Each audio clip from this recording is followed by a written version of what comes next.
오늘 11월 첫 주일입니다. 11월에는 디모데전서, 디모데후서 이 말씀을 살펴보도록 하겠습니다. 자, 우리가 교회 다니시는 분들이라면 성경의 상식적으로 알아둬야 될 것들이 참 많이 있어요. 그런데 여러분들 신약 성경 중에서 제일 먼저 쓰여진 성경책이 무엇인지 아십니까? 신약 성경 중에서 뭐겠습니까? 그 신약 성경에서 제일 먼저 나오는 성경은 뭡니까? 네, 마태복음이죠. 그럼 제일 먼저 쓰여진 책은 뭐겠습니까? 우리나라 성경은요, 이 쓰여진 연대기 별로 이렇게 구분해 놓은 것이 아니고 주제별로 이렇게 나왔습니다. 그래서 모세오경, 그다음에 뭐 역사서, 뭐 이렇게 선지서 이렇게 해두었거든요. 그 순서대로 쓰여진 것은 아닙니다. 네. 신약성경 제일 먼저 쓰여진 것은 마태복음이 먼저 나왔기 때문에 마태복음이 아니고요. 데살로니가 전서입니다. 이 상식입니다. 알아두셔야 됩니다. 교회를 10년 다녔는데도 신약성경 중에서 제일 먼저 쓰여진 게 마태복음이야 이러면요, 이건 안 됩니다. 신약성경에서 제일 먼저 쓰여진 것은 데살로니가 전서입니다. 자, 그러면 신약성경에서 제일 나중에 쓰여진 책은 뭐겠습니까? 맨 뒤에 뭐가 있죠? 신약성경에서 맨 나중에 나오는 게 뭐죠? 요한계시록이죠. 근데 요한계시록이 맨 마지막으로 쓰여진 건 아니에요. 뭐겠습니까? 오늘 우리가 읽는 디모데전서 후서입니다. 그러니까 디모데전서, 디모데후서가 있는데요. 이것을 합쳐갖고 디모데서라 그럽니다. 그래서 제일 나중에 쓰여진 책은 디모데후서입니다. 전서 다음 후서니까. 이건 우리가 교회 다니면 상식적으로 알아두셔야 되는 겁니다. 그러니까 우리가 지금 이번 때 살펴봐야 될 디모데전서 후서는 사도 바울이 가장 나중에 쓰여진, 그리고 성경 신약성에서 가장 나중에 쓴 성경이라고 하는 겁니다. 자, 우리 디모데전서는요, 이 사도 바울이 어디서 썼냐면은 감옥에서 썼습니다. 그래서 옥중서신이라고 그렇게 이야기합니다. 자, 그럼 우리가 상식으로 성경 퀴즈로 한번 더 내보겠습니다. 우리가 성경에서 사도 바울의 옥중서신이다 그러잖아요. 4건 있습니다. 뭐가 있을까요? 우리가 알아두셔야 돼요. 옥중서신은 감옥에서 쓴 책인데요. 에베소서. 뭐라고요? 에베소서. 그 다음에 두 번째 골로새서. 세 번째 빌립보서.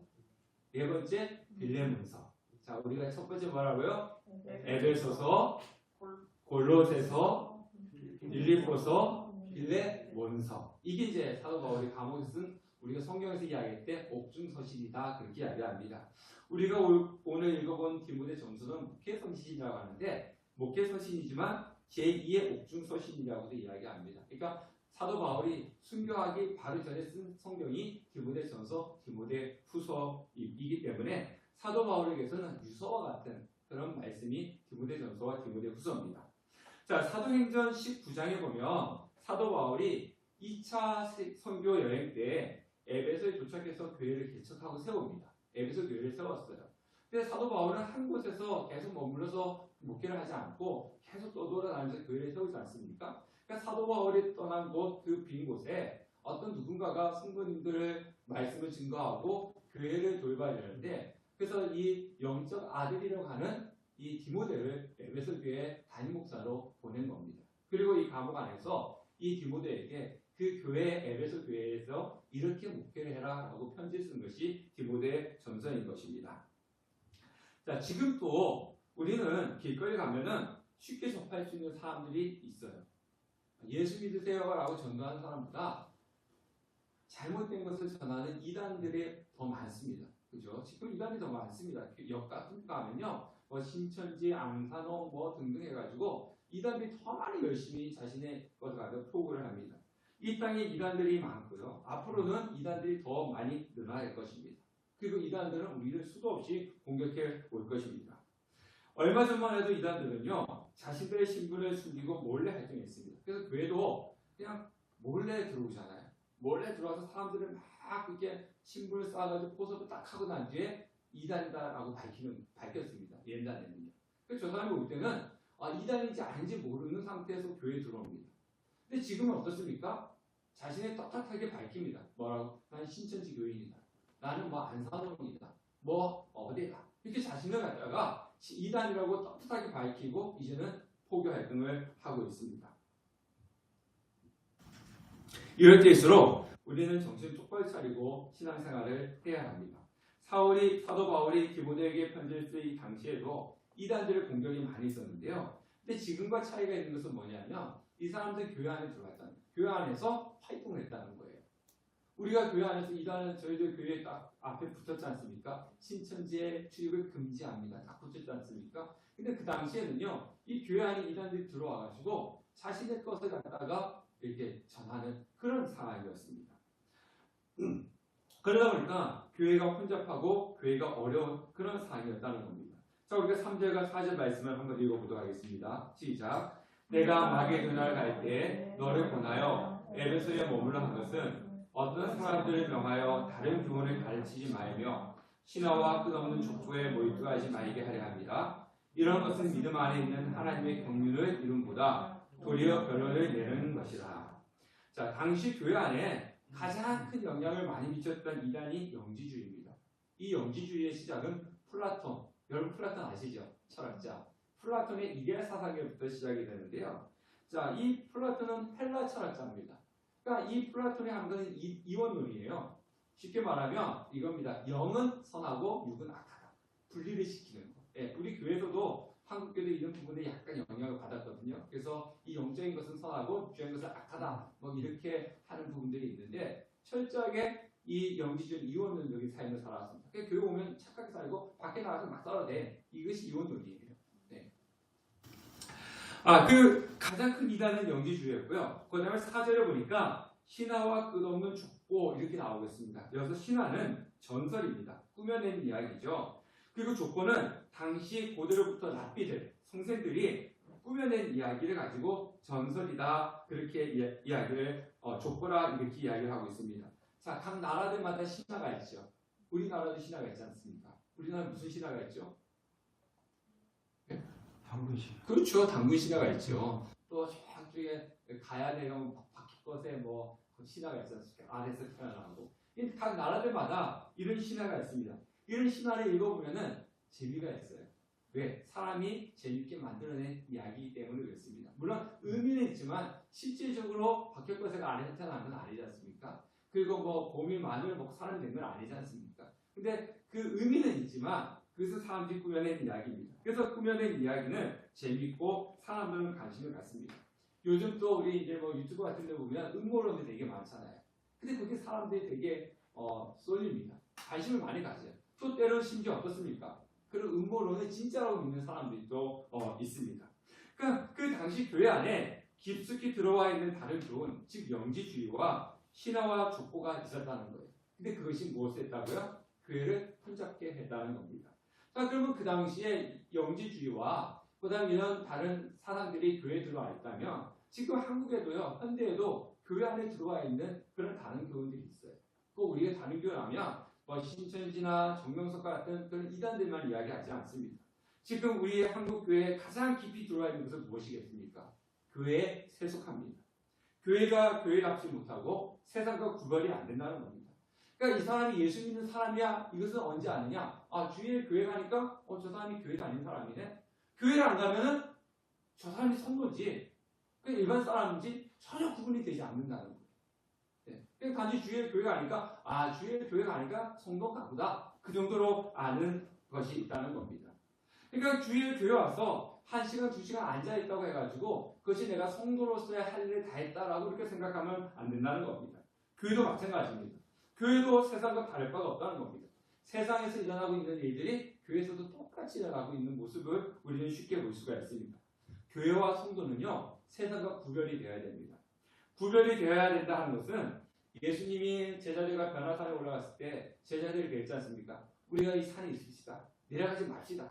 그렇게 이야기했습니다. 그러니까 구별이 되어야 된다는 것은 뭐 매일같이 교회만 와서 살아야 된다. 아니면 기도원에 가가지고 산속에 가가지고 살아야 된다. 이런 것을 이야기하는 것은 아닙니다. 구분되었다. 그리고 구별되었다. 이것은 차이점이 있습니다. 자, 구분되었다라고 하는 건 뭐죠? 갈라놓는 거죠. 자, 이쪽에는 예수 믿는 사람들만 앉아있고 이쪽에 예수 믿지 않은 사람들만 앉아있어. 이게 뭐예요? 구분이에요. 근데 우리는 구분되면 안 돼요. 뭐가 돼야 된다고요? 구별돼야 된다는 거죠. 여기가 다 예수 믿지 않은 사람이나 예수 믿는 사람이나 똑같이 앉았는데도 불구하고 딱 저 사람은 예수 믿는 사람이네. 모습이 나타나는 것을 가지고 구별이다. 그렇게 이야기합니다. 우리는 세상 속에서 세상 사람들 똑같이 살아가잖아요. 근데 세상 사람들이 우리를 딱 보면서 뭐라 생각해야 돼요? 이 사람은 교회 다니는 사람이네. 말하는 거 보고 행동을 하는 거 보고 이 모습을 보니까 세상 사람들과 다르네. 이렇게 딱 구별이 되어야 된다는 거죠. 그래서 제가 여러 번 말씀드렸잖아요. 어디 제가 백화점을 갔는데 그 백화점 직원이 저를 딱 보면서 목사님이세요? 이렇게 딱 제가 그 소리 듣고 얼마나 기분이 좋았는지. 아니 외모에서도 제가 목사라고 표시를 안 했는데도 목사처럼 보이나 보다. 이 얼마나 기분이 좋습니까? 바로 그거예요. 우리가 세상 사람들과 세상에서 똑같이 살아갈 때 저 사람은 성도가 보다. 예수 믿는 사람이 있구나. 이것이 나타내는 것이 구별이라고 하는 것입니다. 바울이 디모데에게 이 다른 교훈과 신화와 끊임없는 족보에 집착하지 마라 라고 이렇게 경계하는 이유가 있습니다. 그것은 무엇이냐면 오늘 성경 말씀에 나오고 있지 않습니까? 오늘 말씀 보니까 뭐 한다 그랬습니까? 4절 보니까 신화와 끝없는 족보에 몰두하지 말게 하려 함이라. 이런 것은 믿음 안에 있는 하나님의 경륜을 이름보다 도리어 무엇을 낸다고요? 변론을 내는 것입니다. 그러니까 하나님의 역사를 나타내는 것이 아니라 서로 성도 간의 교회 안에서 변론을 일으키는 것이 다른 교훈과 족보와 신화이기 때문에 그런 것입니다. 자, 이 교회 안에 이런 신화와 족보가 들어오게 되면 교회 안에 논쟁이 일어나요. 그 논쟁이 일어나면 뭐가 되겠습니까? 분쟁이 일어나죠. 분쟁이 일어나면 어떻게 되겠습니까?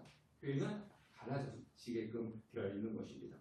요즘 여러분들 우리 주위에 보면 무슨 교회가 나눠졌다.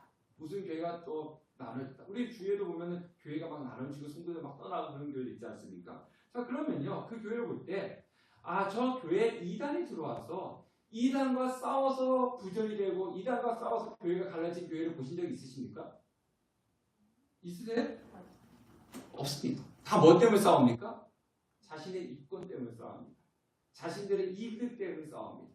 그래서 이 사람들 이쪽 이익 챙기는 사람 이쪽 챙기는 사람 그 서로 갈등하고 분리하고 그러면서 싸우지 이 말씀을 지키기 위해서 진리를 지키기 위해서 지금 교회가 싸우고 분열하는 교회는 지금은 찾아보기 거의 힘들고 어렵습니다. 물론 예전에는 복음을 지키기 위해서 신앙을 지키기 위해서 이 복음이 아닌 비진리와 싸우다가 교회가 갈라지는 경우들도 있었습니다. 지금 우리 지난주에 우리 10월 27일 그 광화문에서 연합기도회 했었지 않습니까? 포괄적 차별금지법 반대입니다. 언론에서는 이걸 가지고 교통 혼잡게 했다 뭐 했다 막 비판적으로 언론에서 얘기했는데요. 포괄적 차별금지법을 반대하는 그런 집회였습니다. 포괄적 차별금지법이 통과되면요. 여러분들은 이 땅에 아버지, 어머니 이 단어가 없어지는 거예요. 네, 그냥 부모 1, 부모 2가 되는 거예요. 네, 그러니까 여성, 남성이라는 자체가 없어지는 겁니다. 그래서 그것을 반대하는 가정이 깨지는 거예요. 포괄적 차별금지법. 근데 그것을 모르는 사람들은 가지고 그걸 정치적으로 이용하는데요. 아닙니다. 포괄적 금지법이 통과되면 가정은 다 깨져버립니다. 아빠, 엄마가 없는데요. 네. 그리고 손자, 손녀가 없는 거예요. 남성, 여성이 없는 거예요. 다 깨지는 겁니다. 그래서 그것을 반대하는 거거든요. 자, 그런데 지금 제가 알고 있는 선배가 캐나다에서 한인 목회를 하고 있는데 포괄적 차별금지법이 캐나다 통과가 되었어요. 그때는 이제 교회 안에서 뭐가 되냐? 동성애를 인정해야 되고 화장실도 3칸을 만들어야 돼요. 남성, 여성, 남성도 아니고 여성도 아닌 사람이 들어가는 거. 그래서 이거 반대한다. 그래가지고 막 쫓겨나고 교회가 갈라지고 이런 경우가 있습니다. 지금 일어납니다. 근데 한국 교회에서는 이런 말씀을 지키기 위해서 분열되고 싸우는 경우가 거의 없다는 겁니다. 예전에 있었지만 다 자신의 이익과 이득 때문에 지금 서로 싸우고 있는 거예요. 복음이 아닌 것이 교회에 들어오면 어떻게 된다고요? 논쟁이 일어난다는 거예요. 그리고 분열이 일어나게 되고 교회는 갈라지게 된다는 겁니다. 그래서 교회는 무엇만 있어야 된다는 겁니까? 하나님의 말씀, 복음만 있어야 된다는 겁니다. 그래서 제가 전번에도 교회에서는 정치 이야기 하지 말고 놀라운 은혜로운 이야기만 하라. 교회 덕이 되는 이야기만 하라. 라고 하는 이유가 바로 거기에 있는 겁니다. 교회는 하나님의 말씀만 있어야 되는 곳입니다. 요즘 교회의 비리나 목회자의 탈선으로 기독교가 사회로부터 비난을 받습니다. 이런 부분이 있으면요. 되게 이 기독교가 영향이 많이 받아요. 그리고 성도님들이 되게 민감해 하십니다. 저에게도 목회자의 탈선에 대해서 톡을 보내주신 분들도 있는데요. 이런 일들은 일어나서는 안 됩니다. 그런데요, 이런 목회자 탈선이나 교회 비리보다 더 심각한 것이 무엇이냐면요, 교회 안에 비복음이 들어오는 것이라는 거예요. 제가요, 여기서 복음 안에 비진리를 이야기하면 여러분들은 저를 신뢰하니까 다 믿겠죠. 그죠? 근데 다 믿지만은 또 한편으로는 믿는 이유가 뭡니까? 성경을 많이 못 보기 때문에 이것이 틀렸는지 안 틀렸는지 판단이 안 되기 때문에 믿는 거예요. 이 교회 안에 비진리가 들어오면 안 된단 말이에요. 이것을 가지고 우리는 맞고 싸워야 되는데, 이 비진리가, 비복음이 들어와도 아무 꺼리낌 없이 흡수되고 받아들여지고 있다는 겁니다. 교회가 성장하기 위해서는 이런 방법이 좋다 그러면 목회자들이 다 뭐예요? 그 방법 다 찾습니다. 근데 이게 정말 하나님의 말씀을 따르는 것인지 좋은 것인지 판단도 하지 않고, 어느 교회에서 이걸 했더니 교회가 부흥했대, 교회가 성장했대, 그러면요 다 따라합니다. 성도님들은 어때요? 어느 교회 어디 갔더니 축복받았대, 어디 갔더니 병 났대, 어디 갔더니 뭐 좋은 일이 생겼대, 그러면요 거기에 이단이라도 가서 머리 내리고 안수 받으려고 합니다. 이게 지금 한국교회 실상이에요. 이게 진리인지 이게 하나님의 말씀인지 이거는 구분이 안 되고, 뭐 교회가 성장한다 그럼 다 받아들여요. 그리고 저 갔더니 뭐 기도해서 병이 나았대, 그럼 이단인지 뭐 사이인지 구분하지 않고 무조건 갑니다. 이게 문제라는 거죠. 예. 비리는요 겉으로 드러나기 때문에 그것을 갖다가 증거를 하고 또 회개하고 돌아오면 되는데, 비진리가 교회에 들어오게 되면요 거기서 헤어날 수가 없는 것입니다. 교회는 오직 하나님의 말씀을 따라야 하고 말씀 위에 세워져야 하는 것입니다. 내 생각 그리고 내 판단이 중요한 것이 아니라 하나님의 말씀이 중요한 것입니다. 자, 그러면 복음과 비진리의 비복음의 가장 큰 차이점은 무엇이겠습니까? 진리에는 있고 비진리에는 없어요. 복음에는 있고 비복음에는 없어요. 그게 뭐냐면요, 사랑입니다. 이단은 신도를 사랑하지 않습니다. 우리가 뉴스 보세요. 이단은 성도를 어떤 수단으로 삼습니까? 자신들의 배를 불리는 수단으로 삼습니다. 그러니까 이단은요 신도를 어떤 수단과 방법을 착취해가지고 자신의 배를 불리는 데 혈안이 되어 있어요. 자, 뉴스에 보면 신천지라든가 이만희가 신천지죠. 이만희라든가 정명석이라든가 허경영이라든가 교주들 보세요. 어디에 살고 있어요? 네, 궁전 아방궁 짓고 살아요, 자기들은요. 근데 신도들은 어때요? 일하고 노숙하고 이러지 않습니까? 신도들 착취하고 자신은 아방궁에 사는 것이 뭐예요? 그게 비복음을 쫓고 있는 이단들의 특징이라고 하는 겁니다. 요즘 그 북한 군인들 이제 우크라이나 전쟁을 보내갖고 러시아 참전을 해서 뭐 전멸했니 뭐 이런 소리가 나오지 않습니까? 자, 김정은이가 왜 보냈겠어요? 그 사람들이 가서 군인들이 가서 러시아 전쟁에 참여하면 러시아로부터 한 사람당 월급이 우리나라 돈으로 300만 원 정도가 됩니다. 그러면 북한 돈으로 따지면 우리나라 300만 원 정도는 얼마나 큰 돈이겠습니까? 근데 그것이 누구한테 가겠습니까? 김정은한테 가는 거죠. 네.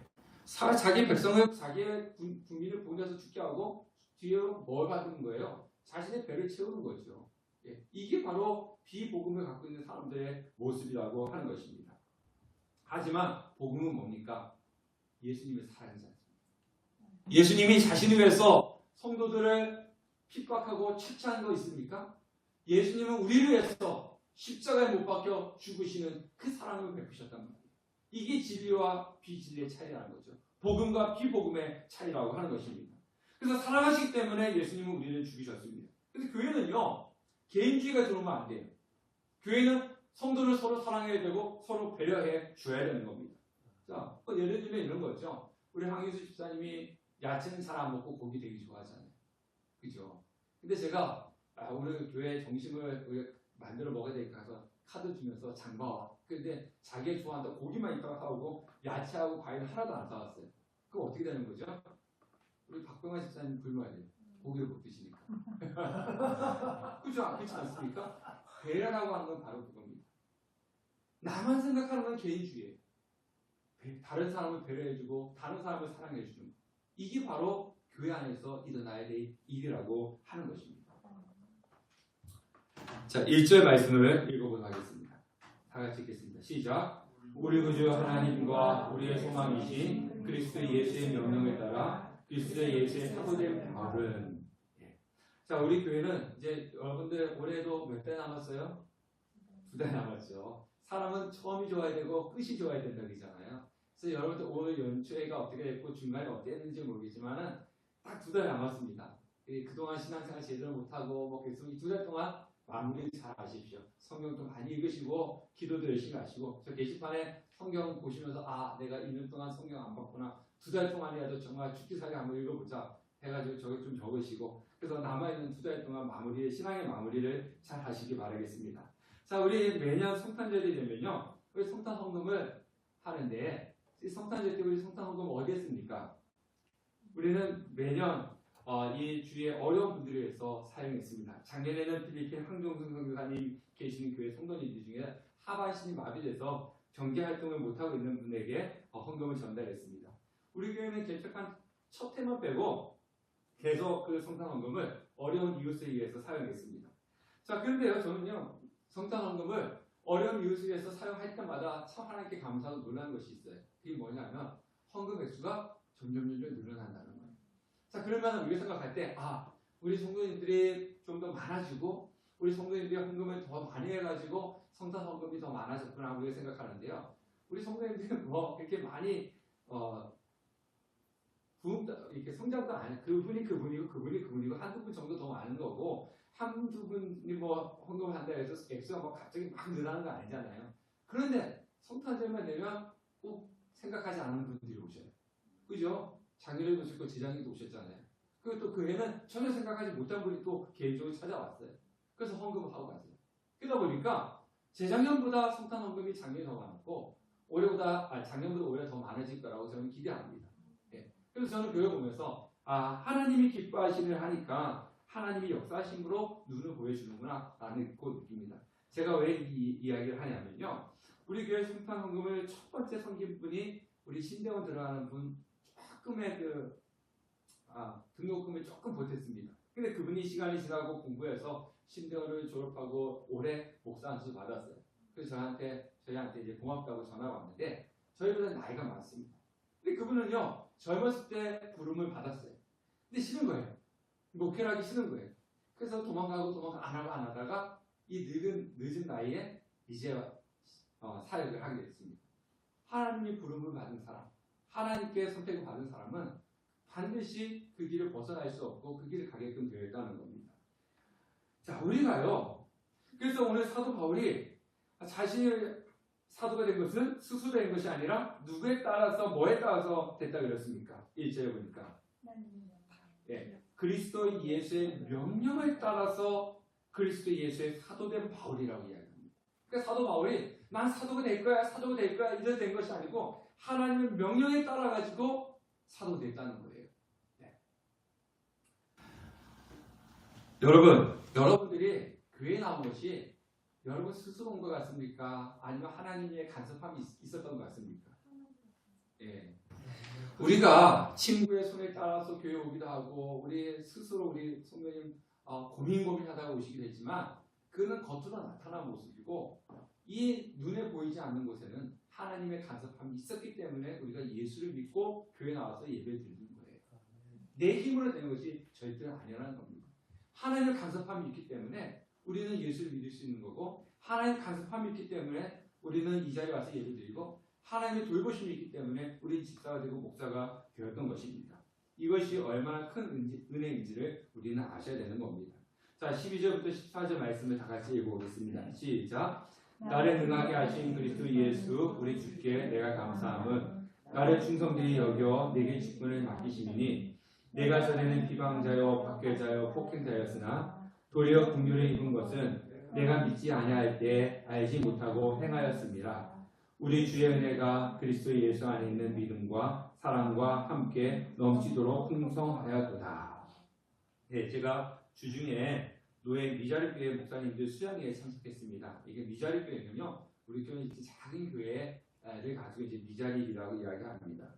그러니까 저희 교회 전 작은 교회 목사님들을 위로하고 그 다음에 이제 지친 몸과 마음을 쉬라고 이렇게 준비한 자리였습니다.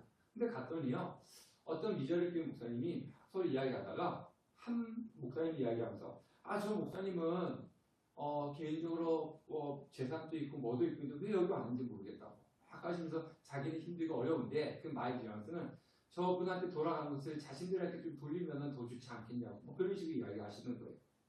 그리고 이제 또 거기에 이제 저희 같은 무자일교회 목사님 성기라고 어떤 크게 목사님께서 칼국수를 막 갖고 와서 좀 주었어요. 근데 또 어떤 목사님은 그것을 받아가면서 배급받는 기분이야 이러면서 자존심이 상했다고 이렇게 이야기를 하시는 거예요. 참 저는 그 소리 들으면서 왜 저러시지 좀 그랬어요. 근데 또 어떤 한 목사님은요, 내가 지금 이 나이에 저보다 연세가 많은데요, 이 나이에 하나님의 부름을 받아서 이렇게 사역을 할 수 있으니 너무 감사하다. 비록 작은 교회지만 하나님께서 자신을 사용해 주심에 너무 감사하다. 뭐 이렇게 말씀을 하시는 거였습니다.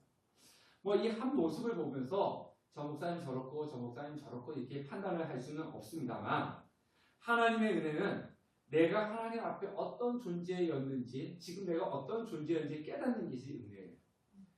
어디 가서 뭐 물질이 문제가 해결되었다, 병이 나았다, 이것도 은혜이지만 내가 정말 하나님 앞에 어떤 존재였는지를 깨닫는 것, 이것이 가장 큰 은혜라고 하는 겁니다. 자, 13절 말씀 보니까 자신은 뭐라 그럽니까? 사도 바울이 비방자요, 박해자요, 폭행자였다. 그리고 15절 말씀 보면 자신은 죄인의 괴수다 이렇게 이야기를 하고 있습니다. 자, 그렇다면 사도 바울이 무슨 큰 죄를 지었습니까? 사도 바울은 죄를 짓지 않았어요.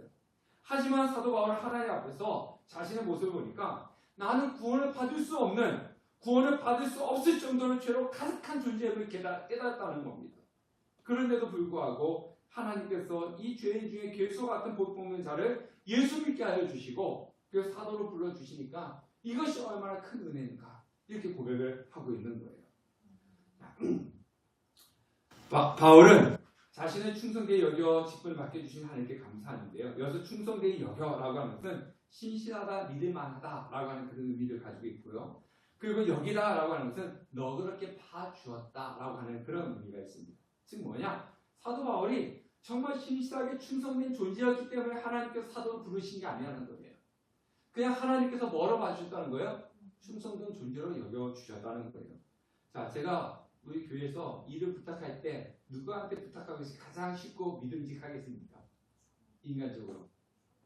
사모님이 뭐예요? 사모님과 우리 현이가 이제 휴가 나와 있는데 말년휴가 나왔어요. 이제 좀 있으면 제대합니다.